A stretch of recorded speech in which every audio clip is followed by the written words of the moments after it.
and Nashville Fire Department OEM Director Chief William Swan.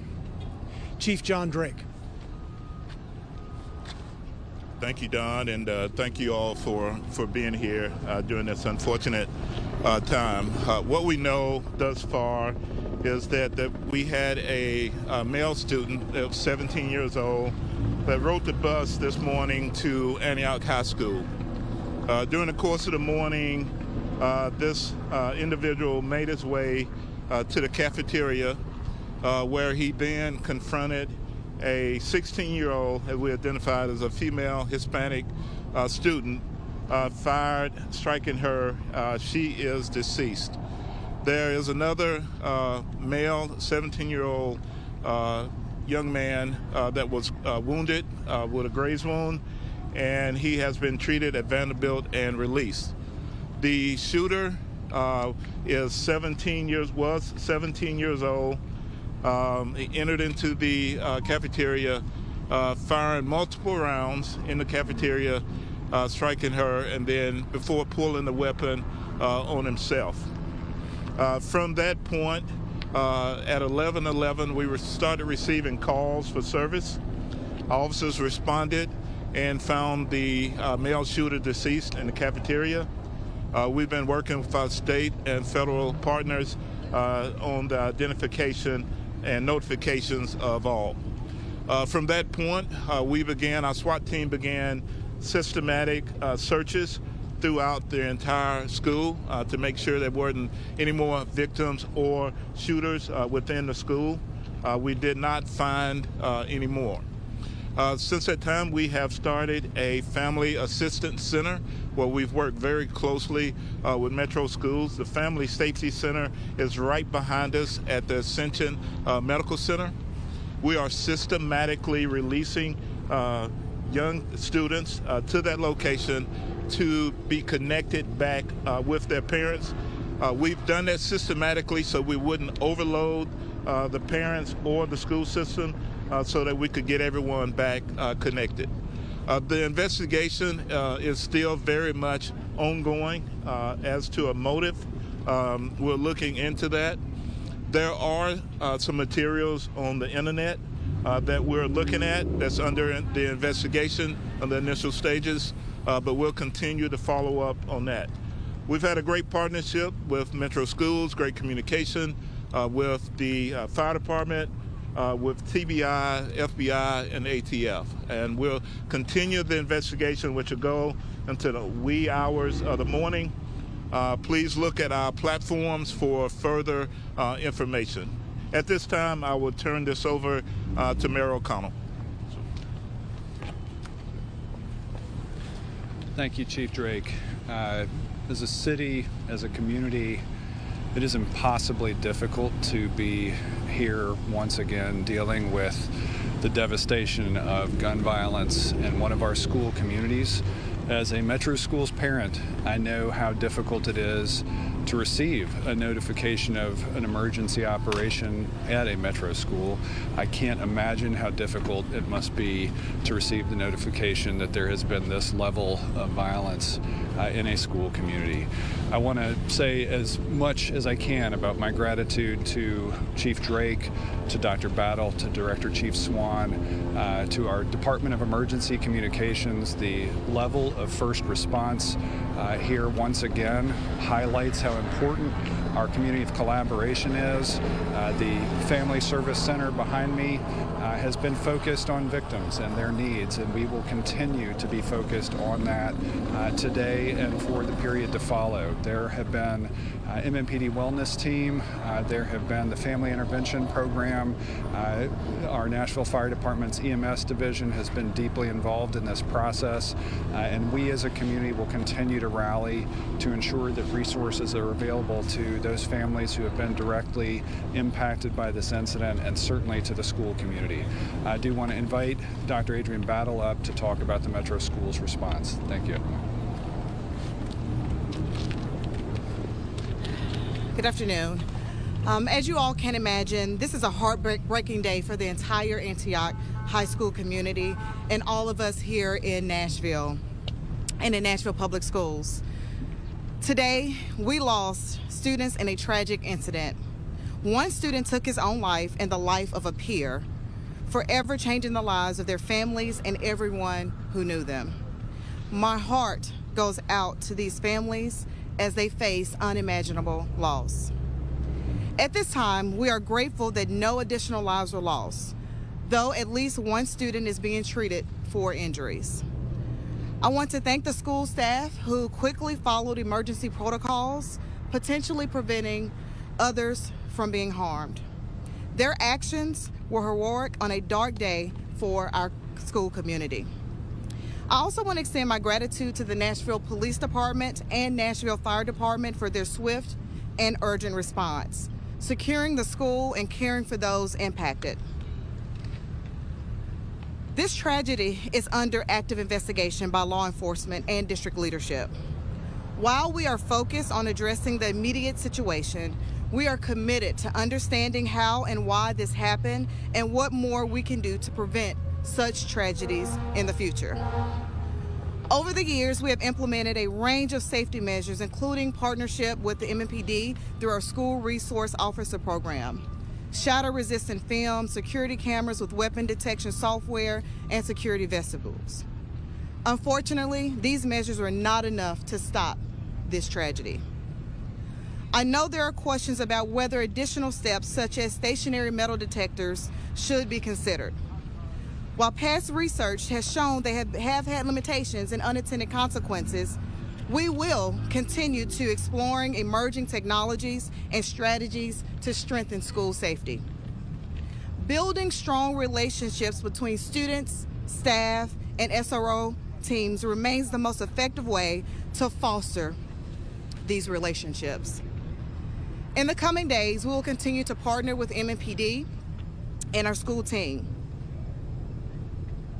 We want to continue to foster an environment where students feel safe to speak up when they see something concerning. It's important to remember that our schools have historically been safe places for learning, friendships, and growth. We cannot allow this tragedy to overshadow the positive experiences of our 80,000 students. As a former principal of Antioch High School, I've walked the halls and I've witnessed the magic that happens in its classrooms. This loss is deeply personal for me, as it is for so many in and throughout our community. Now, to allow time for students and staff to grieve, Antioch High School will be closed for the rest of this week. We are arranging a location where students and staff can receive grief counseling and other supports.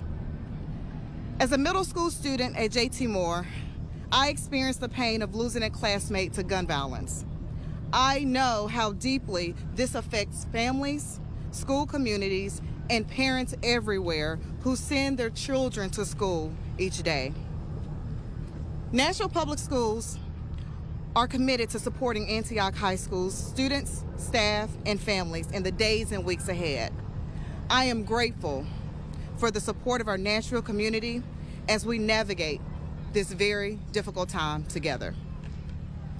I would like to introduce Chief Swan, who will approach the mic at this time. So I know there's been a lot of information that's already been put out. From my standpoint and from the Nashville Fire Department and Office of Emergency Management, from the time that the call came in, we had 10 med units respond, along with 40 other apparatuses from the fire department, including our task force team that works so closely with the police department. We did do 4 transports, all of them going to Vanderbilt. Then other assessments were done, of course, with student and staff when it was needed. From our, then the Office of Emergency Management, they're here as well to also offer all resources that are needed. The important thing here is the collaboration of everyone that you see behind us to make this situation work as best as we can. But again, we're very appreciative of the team and all the hard work is done, but we know it's a very sad day. But that's the information that I can give you from the Nashville Fire Department Office of Emergency Management. Thank you.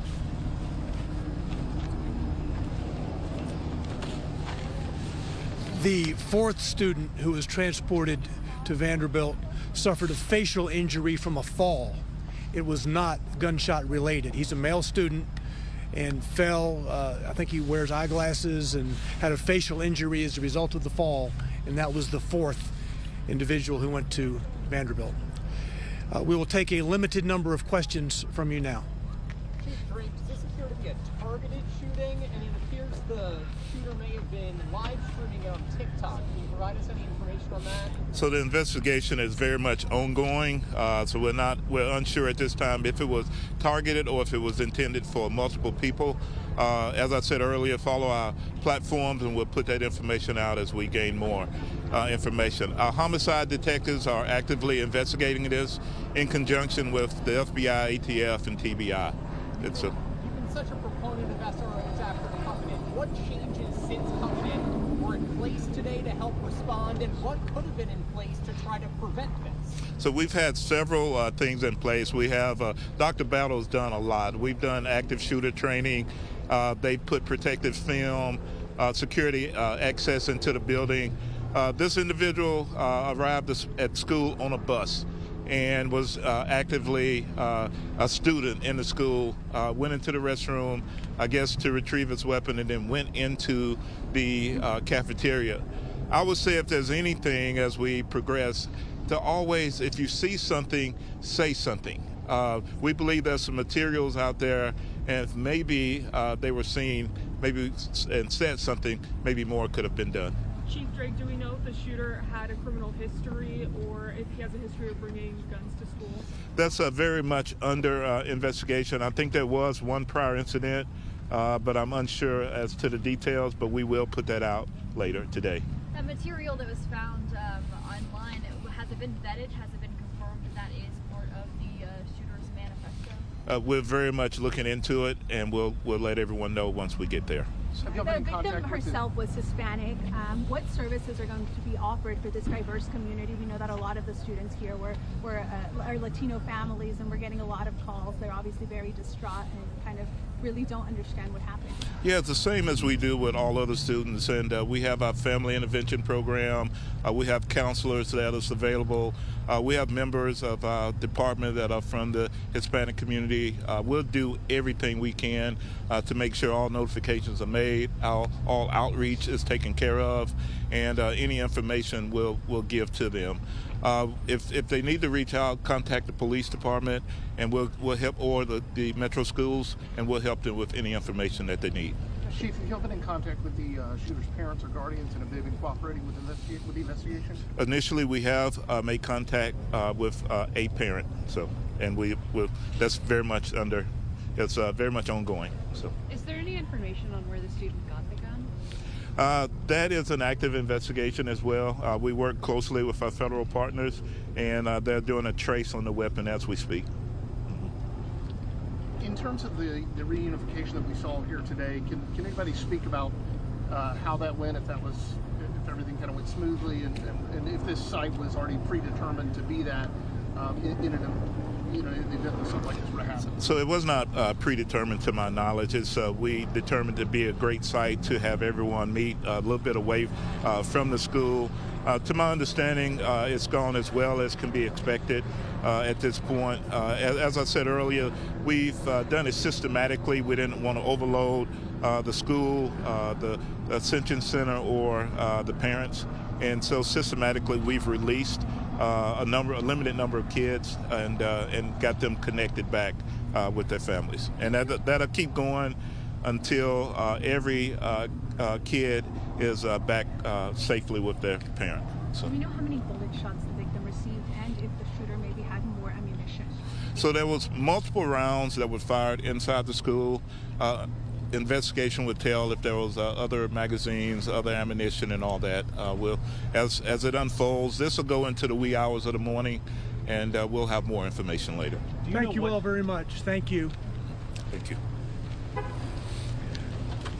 Next of kin notifications are just being made to the shooter's family and to the 16-year-old female. Those names will be released to you on our platforms probably within the next 30 minutes.